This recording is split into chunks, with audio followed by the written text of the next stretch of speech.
Nous revoilà de retour pour parler plus en détail de toutes ces initiatives. Et Madame Ramona, ma première question pour vous serait pourquoi cette initiative? Pourquoi dépenser tant d'argent pour améliorer la qualité de vie de, c'est vrai, de quelques millions de citoyens égyptiens, mais pourquoi? Merci pour votre question. Bien, il faut bien dire que aujourd'hui, si on parle de développement durable, alors il y a plusieurs piliers sur lesquels nous devons stresser.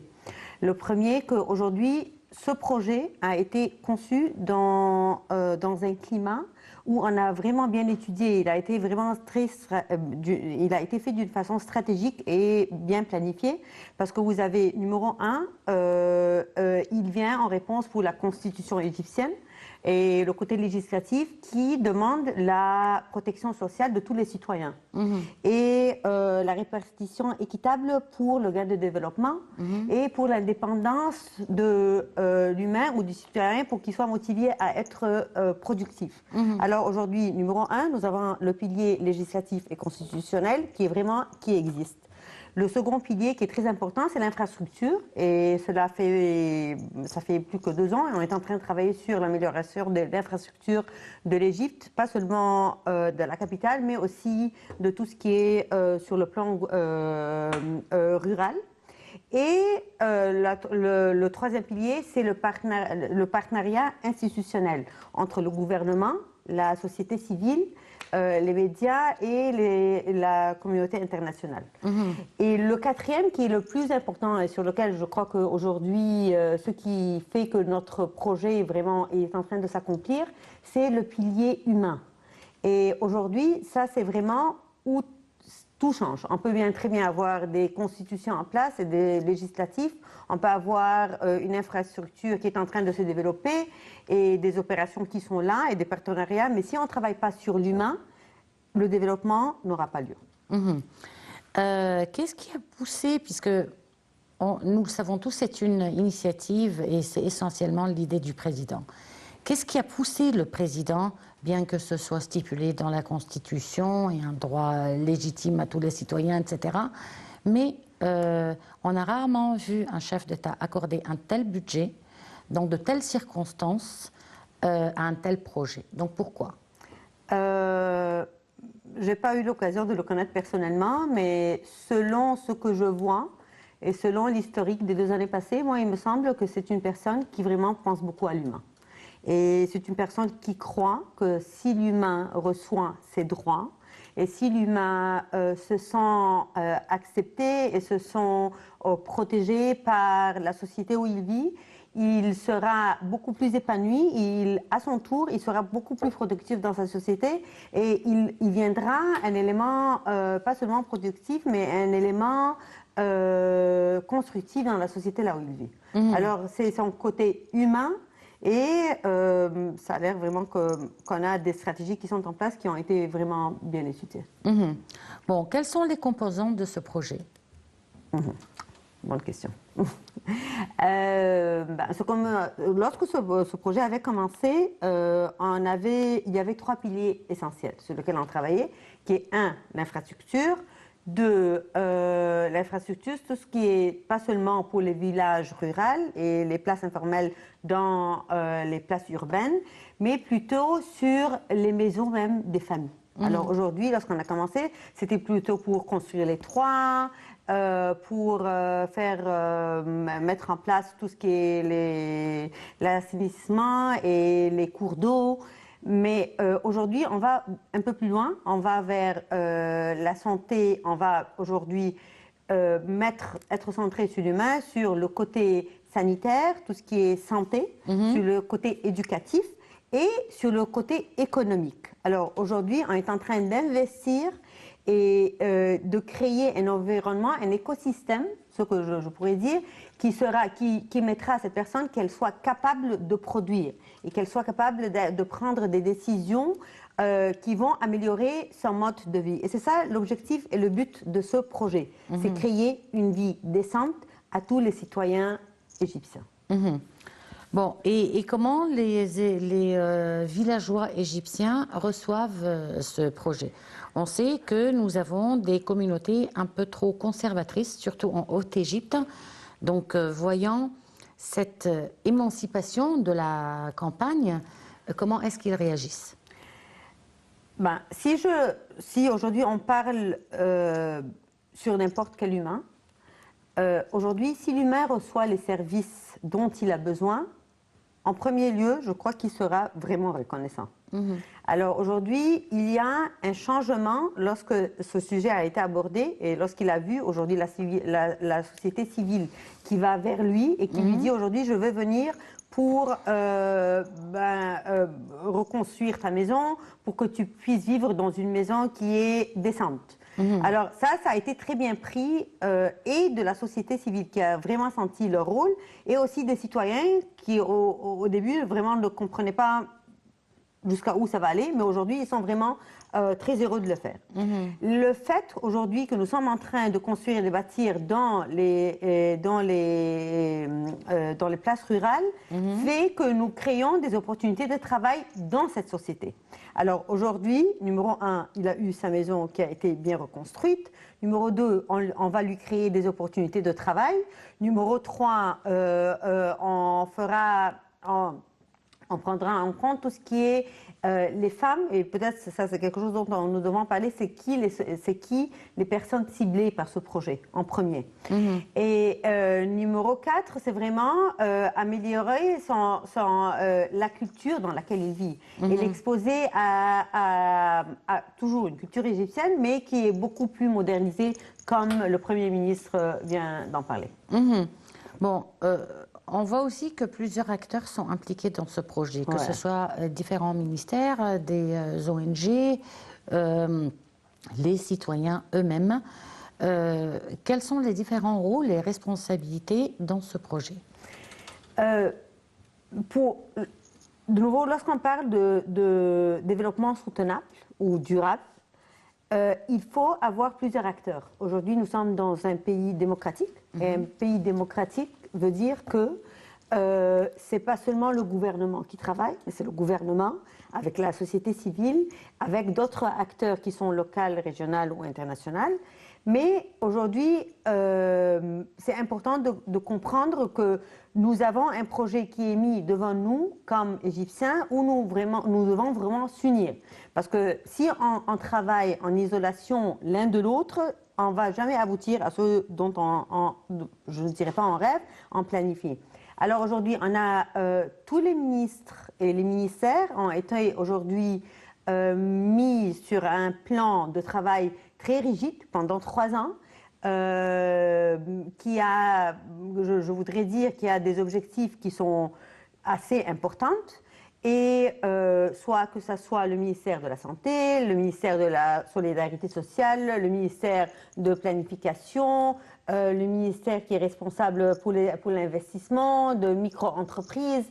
Et ils travaillent, ce qui est très bien, en coordination, ce qui est très essentiel. Sinon, aujourd'hui, si on ne travaille pas en coordination, on n'aboutira pas à nos objectifs. Ça, c'est en premier lieu. Mais aujourd'hui, la réalisation même se fait à partir de la société civile. Et ça, non seulement un certain nombre de grandes ONG qui existent, mais non, aujourd'hui, on travaille sur les petites ONG. En Égypte, aujourd'hui, nous avons plus de 52 000 ONG qui existent. Et ça, c'est très important parce qu'ils ont accès aux gens.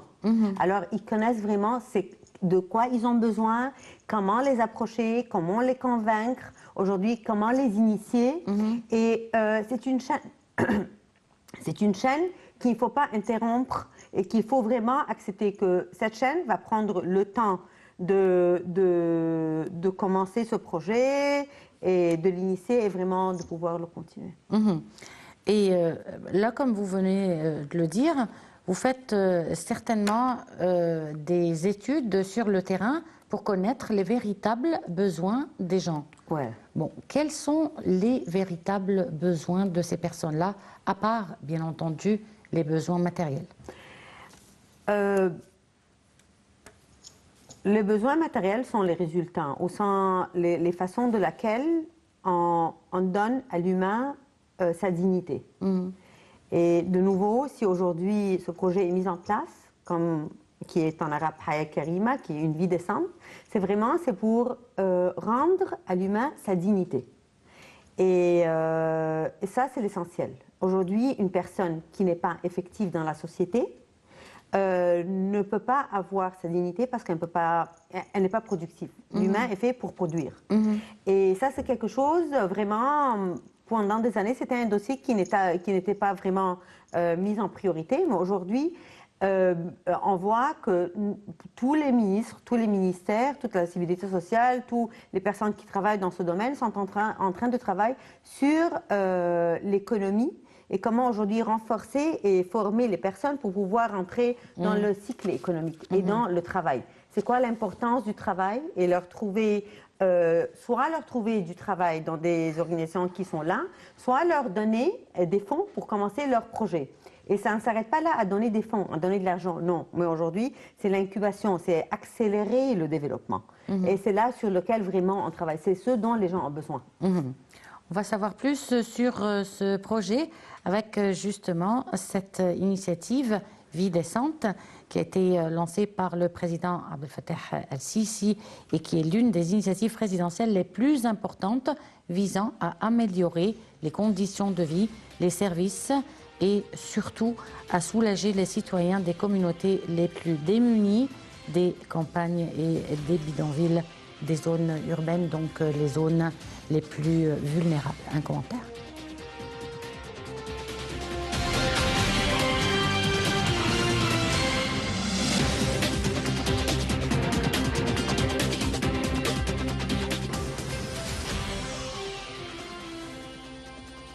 L'initiative Vie décente repose sur la mise en œuvre d'un ensemble d'activités de services et de développement qui assureront une vie décente à ce groupe et amélioreront leurs conditions de vie, en plus de rehausser le niveau économique, social et environnemental des familles des villages pauvres, leur permettant d'obtenir tous les services de base et offrir des possibilités d'emploi pour soutenir l'indépendance des citoyens et les motiver à progresser.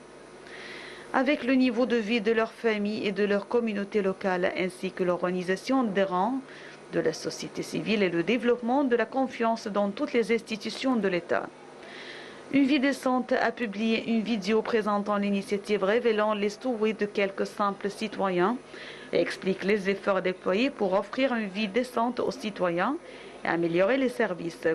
Le projet national Une vie décente se caractérise par être un creuset qui rassemble et fédère tous les efforts, en partenariat avec de nombreux ministères et agences concernées par la mise en œuvre dans les centres et villages, ainsi que 23 associations privées et des centaines de jeunes volontaires. L'initiative pour une vie décente, initiative présidentielle visant à développer les villages de la campagne égyptienne, est lancée dans 20 gouvernorats, au niveau de 51 centres dans 1500 villages. L'initiative Vie décente est devenue un projet national et une réalisation espérée sur la terre d'Égypte, avec des services qui comprennent le développement des infrastructures, le logement décent, le développement social et la construction humaine, les services de santé, les services éducatifs et l'autonomisation économique, des projets qui contribueront à augmenter les revenus et offriront des opportunités d'emploi aux citoyens de ces villages.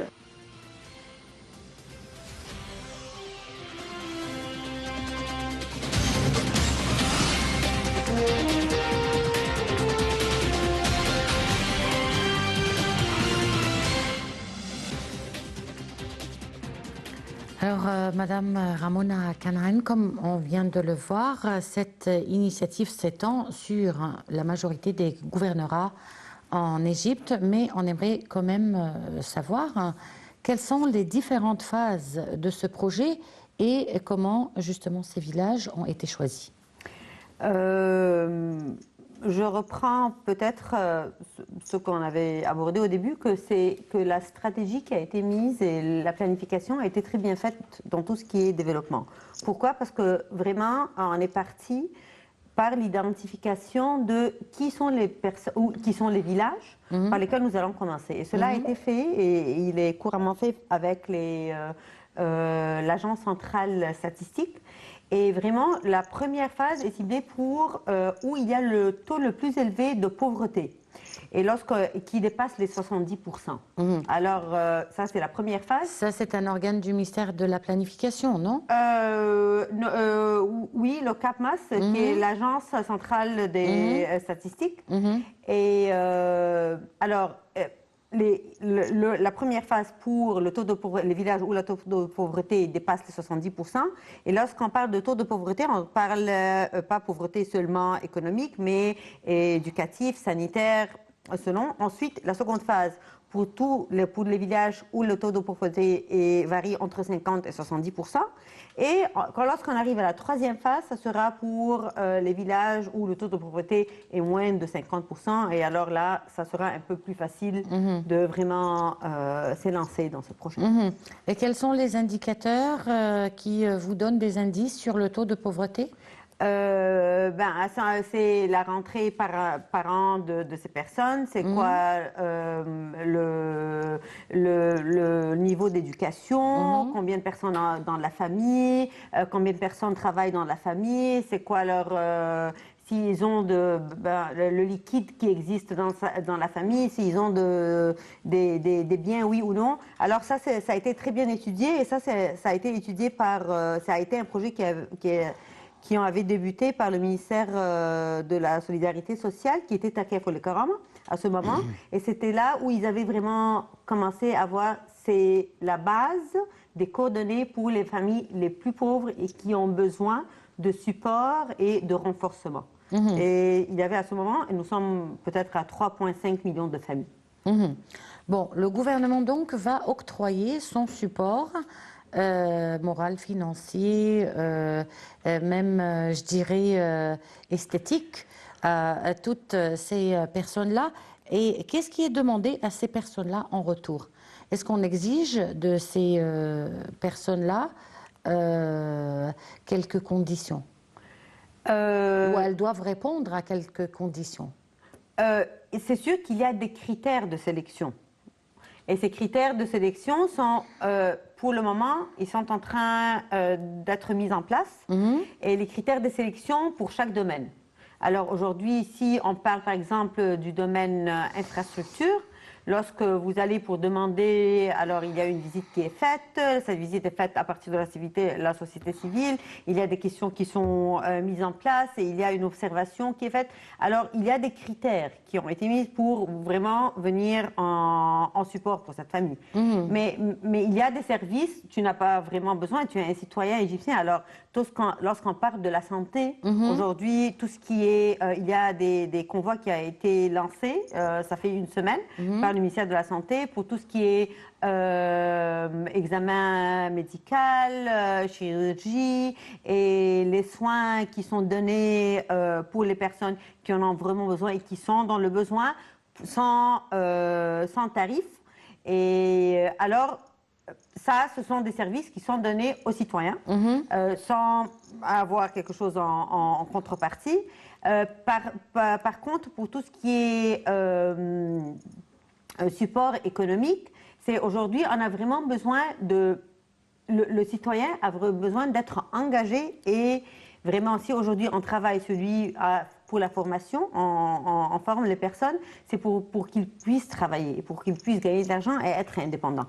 Alors c'est vraiment demander à cette personne d'être engagée et de vouloir rentrer dans le système économique. Et ça, c'est quelque chose, jusqu'à présent, que vraiment on a besoin de travailler là-dessus. Parce que c'est beaucoup plus facile de recevoir de l'argent sans travailler. Mais aujourd'hui, lorsque on te demande vraiment d'être productif, ça a besoin non seulement de motivation, mais de connaître tes responsabilités. Et ça, c'est une culture dans laquelle on a besoin de travailler. Et il me semble que le pilier essentiel maintenant, pour que ce projet vraiment soit durable, c'est travailler sur la culture même de la personne égyptienne dans ses gouvernements. Justement, pour travailler sur la culture des jeunes, disons que c'est une mission plus ou moins réalisable. Ouais. Mais pour travailler sur le profil et changer la culture de personnes qui ont dépassé la cinquantaine, je pense que c'est un peu plus difficile. Comment est-ce que vous faites ? Ça, c'est assez intéressant. Pour travailler sur une culture, ce qu'on attend, c'est une transformation. Et pour passer par la transformation, il faut vraiment connaître à qui vous parlez. Et c'est quoi leurs convictions? Pourquoi ils sont arrivés à là? Pourquoi aujourd'hui? C'est quoi qui... comment ils prennent leurs décisions? Alors, c'est vraiment connaître l'humain. C'est vraiment descendre sur chaque village et connaître aujourd'hui les personnes qui sont dedans. Il y a des gens qui sont vraiment pas seulement informés, mais il y a des gens qui ne connaissent pas, qui ne sont pas sortis de leur maison ou de leur village. Alors aujourd'hui, si on parle de modernisation, ça c'est peut-être ici au Caire, en Alexandrie, dans les places qui sont beaucoup plus ouvertes, mais il faut vraiment arriver plus loin dans les gouvernements où il n'y a pas ce genre de service. Et vraiment travailler avec les personnes.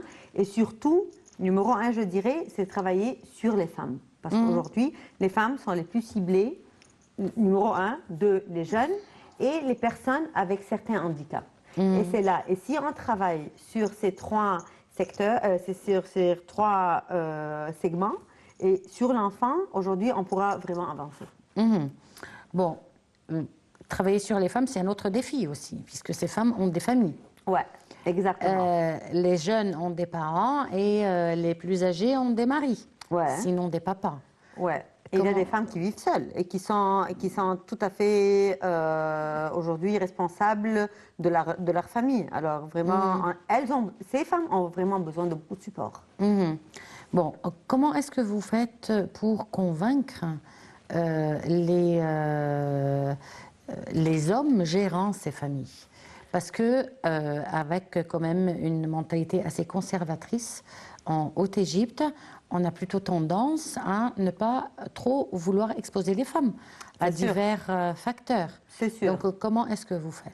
Ça, c'est un plan comment accéder les communautés. Et ça, c'est un plan que je crois qu'on est bien placé là pour le ministère de la Solidarité parce qu'on travaille à partir de la société civile et la communauté civile.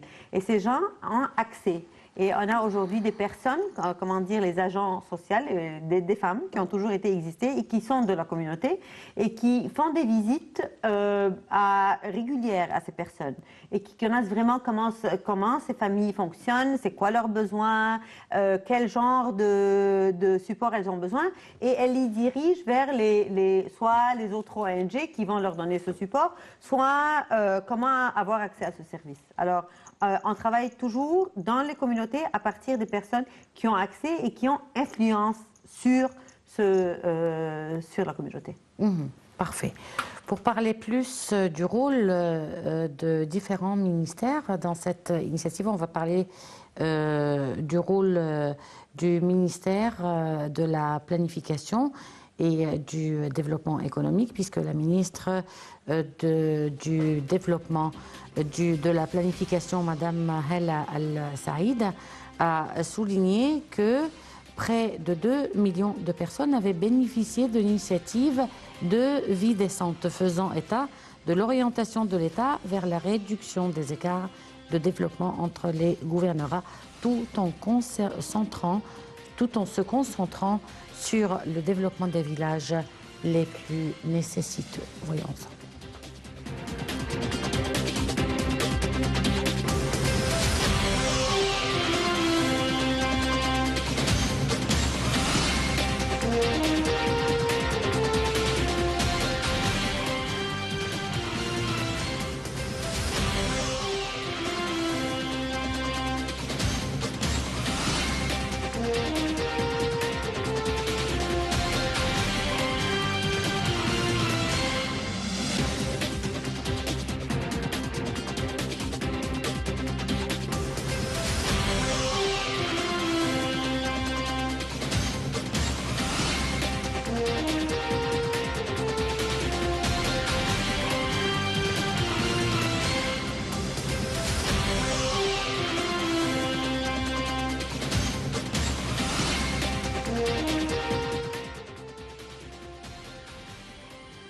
Lors d'un communiqué du ministère du Plan et du Développement économique, la ministre Hala Saïd a souligné que 1,8 million de personnes avaient bénéficié de l'initiative Vie décente, faisant état de l'orientation de l'État vers la réduction des écarts de développement entre les gouvernorats, tout en concentrant sur le développement des villages les plus nécessiteux.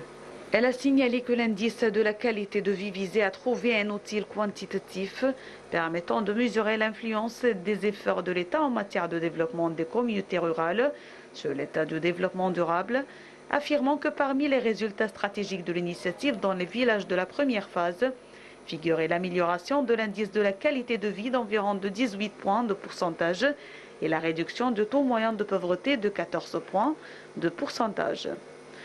Lors d'un tweet, le président Abdel Fattah el-Sisi avait dirigé le gouvernement de lancer la deuxième phase de l'initiative Vie décente. Continuons à ce qu'on a déjà commencé lors de l'initiative de Vie décente, qui vise à réaliser un développement durable pour les habitants de notre chère terre. Parmi les villages les plus pauvres, je dirigeais le gouvernement et les institutions concernées à se coopérer avec les associations privées et les organisations de la communauté civile afin de lancer la deuxième phase de l'initiative. Elle va toucher 50 centres au niveau de la République d'un taux total de 1381 villages.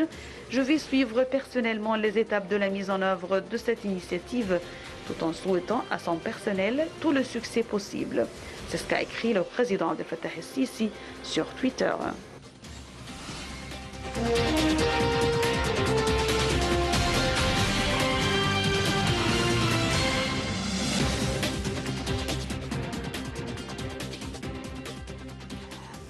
Donc, comme elle vient de le dire, la ministre de la Planification, quels seront les outils pour mesurer l'impact de ce projet? C'est-à-dire là, ça touche vraiment à l'esprit humain. Comment est-ce que vous allez faire pour voir à quel point ce projet a marqué ou a pu aboutir à ses objectifs? En premier, ça a besoin d'être mesuré d'une façon qualitative et quantitative. Alors, quantité et qualité. Ben, si aujourd'hui on parle de quantité, ça sera facilement mesuré parce que ça dépend des indicateurs de laquelle il faut mettre en premier lieu. Si on parle des indicateurs d'infrastructure, alors on verra combien de maisons ont été mises en place, leur toit a été mis en place, combien d'égouts ou de bâtiments a été restauré. Alors ça, c'est bien clair. Si on parle de quantité, aussi sur le plan économique, alors on verra combien de personnes qui ne travaillent pas sont aujourd'hui dans le marché du travail et c'est quoi leur production. Alors de même, aujourd'hui, on peut bien prendre ça en considération. Ce qui ne sera pas tellement facile à mesurer, et c'est sur quoi aujourd'hui nous travaillons dans le ministère de la Solidarité sociale, c'est vraiment comment voir le progrès et les indicateurs des attitudes et de la discipline des personnes.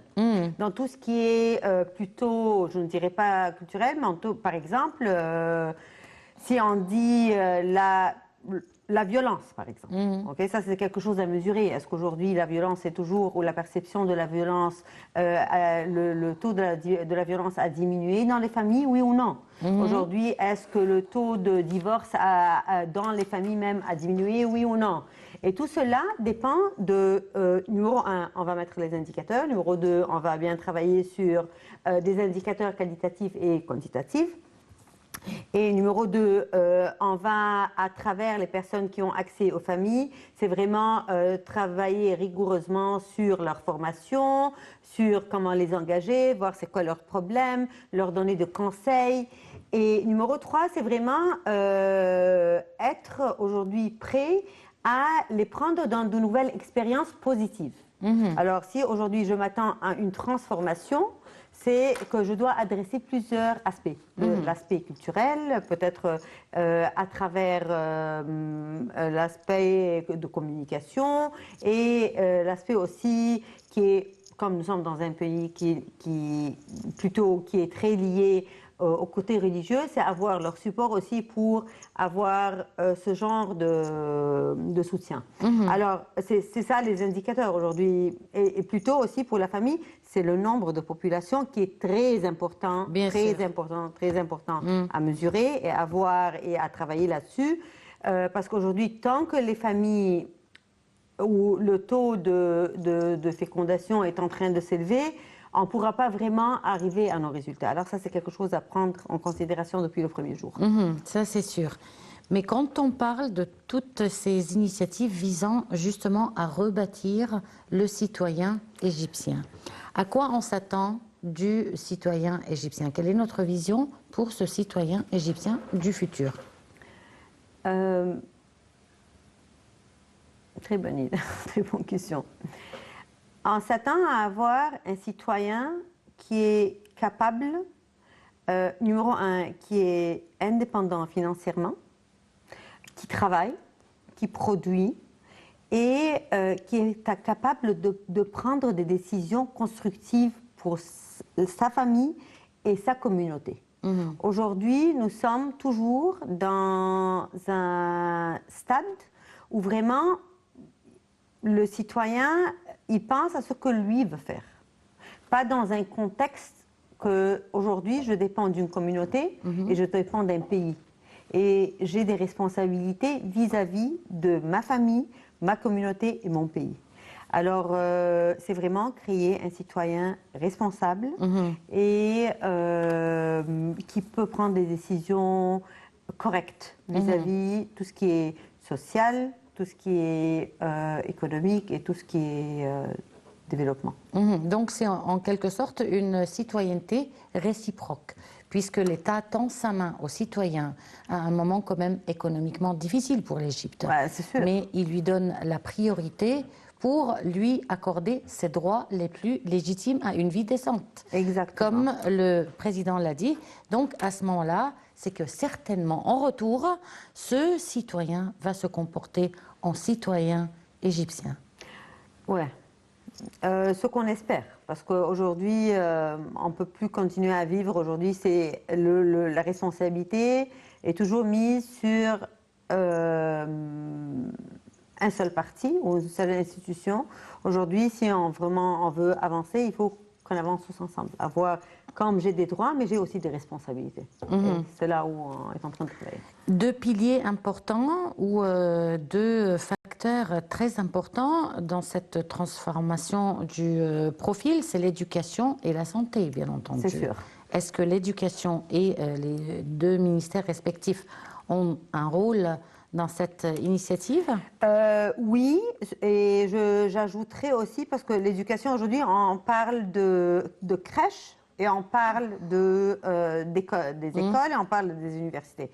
Alors aujourd'hui, il y a plusieurs ministres et ministères qui sont responsables de ces trois sections. On a bien le ministère de l'Éducation en premier lieu, le ministère de la Solidarité sociale, parce qu'il est responsable des crèches. Et ça, c'est une des initiatives qui est très importante, qui a été mise en place. C'est vraiment commencer à avoir des crèches aussi dans les maisons qui peuvent commencer pour pouvoir avoir les enfants d'un jeune âge et pouvoir les éduquer assez tôt. Et vraiment, dans le cadre universitaire, c'est vraiment aller vers les jeunes, pas pour les éduquer, mais pour qu'ils soient, eux, agents de transformation. Et vraiment, dans quel sens? Dans quel sens? Dans tout ce qui est travailler dans la communauté, avoir une responsabilité vis-à-vis de la communauté. Alors ces jeunes, aujourd'hui, ils ont la responsabilité bien de rentrer en collaboration pour aider et les ONG et travailler avec la société civile pour travailler sur les citoyens. Et ça, c'est en premier lieu pour l'éducation. Pour la santé, ben, on est vraiment... ils ont déjà commencé à travailler. Ils ont aujourd'hui, comme je viens de vous le dire, ils se sont déployés dans plus de 10 gouvernements avec toute leur équipe d'une façon mobilière. Et ils sont en train de recevoir les personnes pour avoir toutes les consultations dont ils ont besoin. Et ils travaillent vraiment rigoureusement dans ce domaine. Alors, à votre avis, qu'est-ce qui a affecté aussi négativement un bon nombre de villages égyptiens pendant les années précédentes? C'est quoi? Le manque de soins médicaux, la pauvreté, la volonté de ne plus coopérer avec la société civile, par exemple? Quoi exactement?